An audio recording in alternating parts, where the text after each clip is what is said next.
مختلف کورسز میں ایڈمیشن لینے کے لیے ہمارے ای میل ایڈریس یا ان نمبرز کے ذریعے رابطہ فرمائیں۔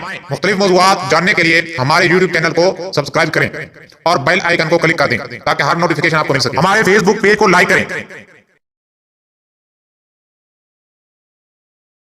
رمضان مرحبا رمضان مرحبا۔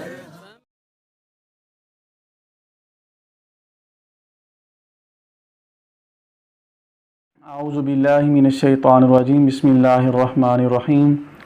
ناظرین محترم، ہم آپ کو ماہ رمضان ٹرانسمیشن میں خوش آمدید کہتے ہیں۔ آج کے ایپیسوڈ میں ہم تفسیر اور تعویل کی تعریف اور تفسیر اور تعویل کا شرعی حکم کیا ہے اس کو بیان کریں گے۔ اسی طرح مفسر کے لیے ضروری علوم کون کون سی ہیں وہ بیان کریں گے، اور جو تفسیر کے درجات ہیں ان کو بیان کیا جائے گا۔ تو سب سے پہلے تفسیر اور تعویل کی ڈیفینیشن تعریف کو بیان کیا جاتا ہے۔ مفسرین کرام نے تفسیر اور تعویل کی مختلف تعریفیں کی ہیں۔ ان میں تفسیر کی ایک تعریف یہ کی گئی ہے کہ قرآن مجید کے وہ احوال بیان کرنا جو عقل سے معلوم نہ ہو سکے بلکہ ان میں نقل کی ضرورت ہو، جیسا کہ آیات کا شان نزول بیان کرنا اور آیات کا ناسخ و منسوخ ہونا بیان کرنا۔ تعویل قرآن کی ایک تعریف یہ کی گئی ہے کہ قرآنی آیات کے مضامین اور ان کی باریکیاں بیان کی جائیں اور صرفی نحوی قواعد اور دیگر علوم سے قرآن پاک کی آیات سے طرح طرح کے نکات کو نکالا جائے۔ تفسیر اور تعویل کا شرعی حکم۔ قرآن مجید کی تفسیر اپنی رائے سے کرنا، جس کو تفسیر بالرائے کہتے ہیں، حرام ہے، اور اپنے علم اور معرفت سے قرآن مجید کی تعویل بیان کرنا اہل علم کے لیے جائز ہے اور باعث ثواب ہے۔ حضرت علامہ سلیمان رحمۃ اللہ علیہ فرماتے ہیں کہ شرائط کے ساتھ تعویل بالرائے یعنی اپنی رائے سے تعویل کرنے کے جواز، جبکہ تفسیر بالرائے یعنی اپنی رائے سے تفسیر کرنے کے ناجائز ہونے میں راز یہ ہے کہ تفسیر اللہ تعالیٰ پر گواہی دینا ہے اور اس بات کا یقین کرنا ہے کہ اللہ تبارک و تعالیٰ نے اس سے یہی معنی مراد لیے ہیں اور یہ بغیر بتائے جائز نہیں۔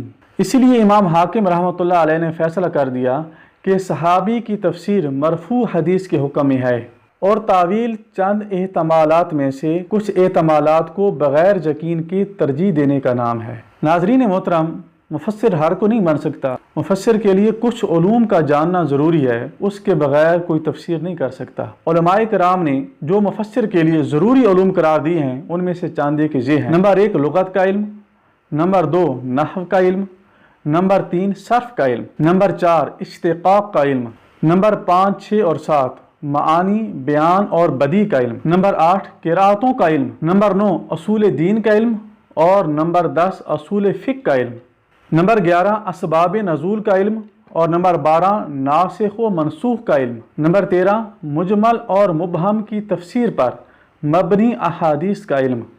ان علوم کو سامنے رکھتے ہوئے ان خواتین و حضرات کو اپنے طرز عمل پر بڑی سنجیدگی سے غور کرنے کی حاجت ہے، جو قرآن کا صرف اردو ترجمہ اور تفسیر کی اردو کی کتابیں پڑھ کر قرآن پاک کی تعویل، ترجمہ اور تفسیر اور اس کے مطالب بیان کرنا شروع کر دیتے ہیں۔ یہ بہت خطرناک اقدام ہے۔ اس کو یوں آسان الفاظ میں سمجھ لیجئے کہ کوئی آدمی از خود میڈیکل کی کتابیں پڑھ کر اپنا کلینک کھول لے اور مریضوں کا علاج کرنا شروع کر دے، ان کے لیے میڈیسن تجویز کرنا شروع کر دے اور ان کا آپریشن کرنا شروع کر دے، تو اس کا کیا نتیجہ ہوگا ہر ذی شعور آدمی جانتا ہے۔ اسی طرح بلکہ اس سے بھی بہت نازک قرآن مجید کا ترجمہ، ٹرانسلیشن کرنا اور اس کی تفسیر کو بیان کرنا ہے کہ اس میں اللہ تعالیٰ کے کلام کے معنی و مفہوم اور اس کی مراد کو بیان کرنا ہوتا ہے، اور یہ کام سیکھے بغیر کرنا اور علم کے بغیر کرنا جہنم میں پہنچا دے گا۔ اسی لیے اگر کسی کو تفسیر قرآن کرنے کا شوق ہے تو اس کو چاہیے کہ باقاعدہ علوم دینیہ سیکھ کر اس کا اہل بنے۔ حضرت امام حسن بصری رحمۃ اللہ علیہ فرماتے ہیں کہ اجمیوں کو اس بات نے ہلاک کر دیا کہ ان میں کوئی آدمی قرآن مجید کی تلاوت کرتا ہے، قرآن مجید کی کوئی آیت پڑھتا ہے اور وہ اس کے معنی سے جاہل ہوتا ہے اور اپنی جہالت کی وجہ سے اللہ تعالیٰ پر افتراء باندھنا شروع کر دیتا ہے۔ رسول اللہ صلی اللہ تعالیٰ علیہ وآلہ وسلم نے ارشاد فرمایا کہ جس شخص نے قرآن مجید میں بغیر علم کے کچھ کہا، اسے اپنا ٹھکانہ دوزخ سمجھ لینا چاہیے۔ ناظرین محترم، اب تفسیر کے کچھ درجات کو بیان کیا جاتا ہے۔ تفسیر قرآن کے متعدد درجات ہیں۔ مثلا نمبر 1 تفسیر القرآن بالقرآن، اس کا معنی یہ ہے کہ قرآن پاک کی تفسیر قرآن پاک کی آیات سے کی جائے، کیونکہ قرآن مجید میں ایک حکم بیان کیا جاتا ہے اور دوسری جگہ اس حکم کے اختتام کو ذکر کیا ہوتا ہے۔ اسی طرح کسی ایک مقام پر مبہم بات کو ذکر کیا جاتا ہے اور دوسری جگہ اس مبہم بات کو دور کیا جاتا ہے، اس کے ابہام کو دور کیا جاتا ہے۔ اس لیے تفسیر قرآن کا سب سے اعلیٰ درجہ یہ ہے کہ قرآن پاک کی تفسیر خود اس کی آیات سے کی جائے۔ نمبر 2، تفسیر القرآن بالحدیث، اس کا معنی یہ ہے کہ قرآن مجید کی تفسیر حضور نبی کریم صلی اللہ تعالیٰ علیہ وآلہ وسلم کی احادیث سے کی جائے، کیونکہ اللہ تعالیٰ نے اپنے حبیب صلی اللہ تعالیٰ علیہ وآلہ وسلم کو قرآن پاک کے تمام علوم اور احکام اور اس کے اسرار و رموز کو سکھا دیا ہے۔ اس لیے جب قرآن پاک کی تفسیر قرآنی آیات سے نہ ملے تو حضور پر نور صلی اللہ تعالیٰ علیہ وآلہ وسلم کی احادیث سے قرآن پاک کی تفسیر کی جائے۔ نمبر 3، تفسیر القرآن بآثار صحابہ، اس کا معنی یہ ہے کہ قرآن پاک کی تفسیر صحابہ کرام علیہم رضوان کے اقوال سے کی جائے، اسی لیے کہ یہ وہ حضرات ہیں جنہوں نے قرآن مجید فرقان حمید کی تعلیم خود حضور نبی کریم صلی اللہ تعالیٰ علیہ وآلہ وسلم سے براہ راست حاصل کی۔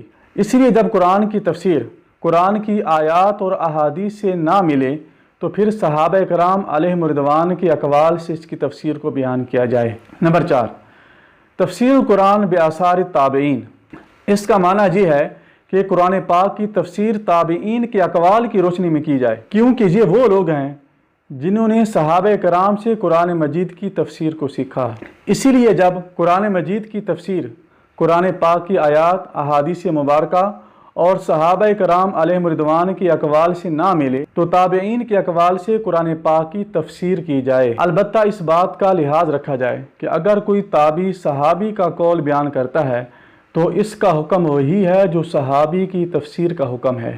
نمبر 5، تفسیر القرآن باللغۃ العربیہ، قرآن مجید کی بعض آیات ایسی ہیں جن میں کوئی الجھن اور پیچیدگی نہیں بلکہ ان کا مفہوم بالکل واضح ہے۔